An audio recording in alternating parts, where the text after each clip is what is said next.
হোয়াটসঅ্যাপে 5টা দারুণ আপডেট চলে আসছে, আর এই আপডেটগুলো প্রত্যেকের জন্যই অনেক বেশি ইম্পর্টেন্ট। তাহলে চলুন কথা না বাড়িয়ে প্রত্যেকটা আপডেট নিয়ে স্টেপ বাই স্টেপ আলোচনা করা যাক। Number 1, call transfer. আর এইটা না ভাই, আমি এতদিন মনে মনে করছিলাম এটার কাজ কি।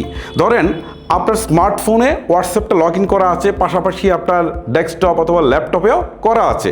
এখন আপনি এই ফোন থেকে কথা বলতেছেন, জাস্ট এই অবস্থায় মনে হলো যে না, আমার একটু কম্পিউটারে কাজ করা উচিত, সেইখান থেকে আমি আসলে কথাটা বলবো, সো আমার জন্য সহজ হবে। অথবা আপনি কম্পিউটারে কলে ছিলেন, আপনি স্মার্টফোনে শিফট করতে চাচ্ছেন, কোনো অসুবিধা নেই।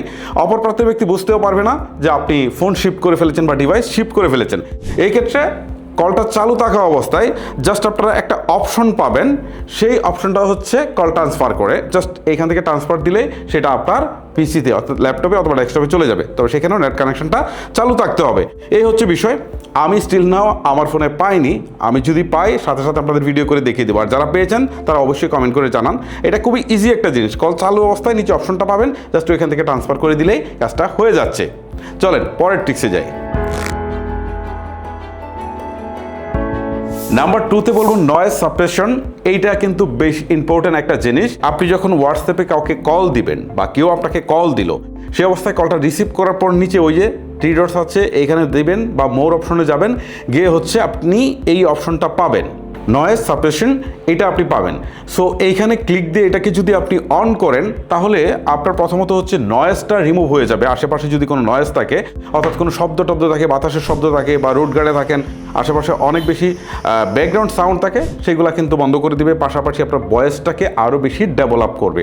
এই ফিচারটা সবচেয়ে বেশি ব্যবহার করতে হবে যখন আপনি বাইরের কোনো এরিয়াতে আছেন, যেখানে আসলে কথা বললে অপর প্রান্তের ব্যক্তি সহজে কথা বুঝতে পারছেন, আপনি ক্রাউডি এরিয়াতে আছেন, সেখানে অনেক বেশি কাজে লাগবে।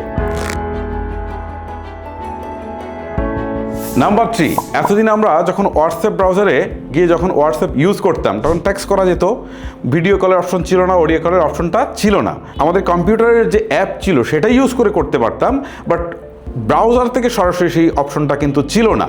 এখন কিন্তু সেটা তারা যুক্ত করেছে, আপনি ব্রাউজার থেকে অডিও কল ভিডিও কল করতে পারবেন। ঠিক আছে, এই সুবিধাটা তারা কিন্তু এখন যুক্ত করেছে। এটা একটা ইন্টারেস্টিং জিনিস। Number 4, waiting room. আপনি যখন গ্রুপে কারোর সাথে বা একাধিক লোকের সাথে যখন আপনি কথা বলছেন, তখন কাউকে তো লিঙ্কটা পাঠিয়েছেন গ্রুপের জন্য। সো সেই লিঙ্কে আগে তো ইচ্ছা করলে যে কেউ এসে ঢুকে যেত। এখন লিঙ্ক পাওয়ার পর আপনি যদি চিন্তা করেন যে না, আমার অনুমতি ছাড়া ঢুকতে পারবে না, তাহলে সে ঢুকতে পারবে না, সে ওয়াইটিংয়ে থাকবে। আপনি তাকে অ্যাপ্রুভাল দিলে সে তখনই কেবলমাত্র আপনার মিটিংয়ে জয়েন করতে পারবে। সো এই ফিচারটা হয়তোবা অনেকের জন্যই দরকার ছিল, বাট এটা ফাইনালি হোয়াটসঅ্যাপ দিয়ে দিয়েছে। Number 5, quick HD. এইটাও ঠিক গ্রুপ কলে যখন আপনি কথা বলছেন, তখন আপনার ভিডিও কলের কোয়ালিটি আপনি যদি এনহ্যান্স করতে চান, অডিও কলের কোয়ালিটি যদি আপনি এনহ্যান্স করতে চান, তাহলে এই কুইক এইচডি অপশনটুকু আপনি চালু করে দেবেন। তবে এই ক্ষেত্রে একটা শর্ত থাকে, সেটা হচ্ছে যে আপনার নেটওয়ার্কটা বেশ স্ট্রং হতে হবে। যদি উইক নেটওয়ার্কে আপনি এটা দেন, তাহলে খুব বেশি কাজ করবে না, বাট নেটওয়ার্ক হচ্ছে অনেক স্ট্রং, তখন কিন্তু যদি এই কুইক এইচডি দেন, তখন সেটা কিন্তু ভালো কাজ করবে। এই হচ্ছে মূলত বিষয়। সো গাইস, এই যে 5টা আপডেট নিয়ে আলোচনা করলাম, এই 5টা আপডেট যখন পর্যায়ক্রমে সবার ফোনেই আসবে, ঠিক আছে, আমার এটাতেও যখন আসবে, তখন একদম প্র্যাকটিক্যালি দেখিয়ে দিব। এখন জাস্ট এইটা হোয়াটসঅ্যাপের অ্যানাউন্সমেন্ট থেকে নিয়ে আমি আপনাদেরকে বলে দিলাম, তবে এটা আশা করছি আগামী 1 সপ্তাহের মধ্যে হয়তো যুক্ত হয়ে যাবে।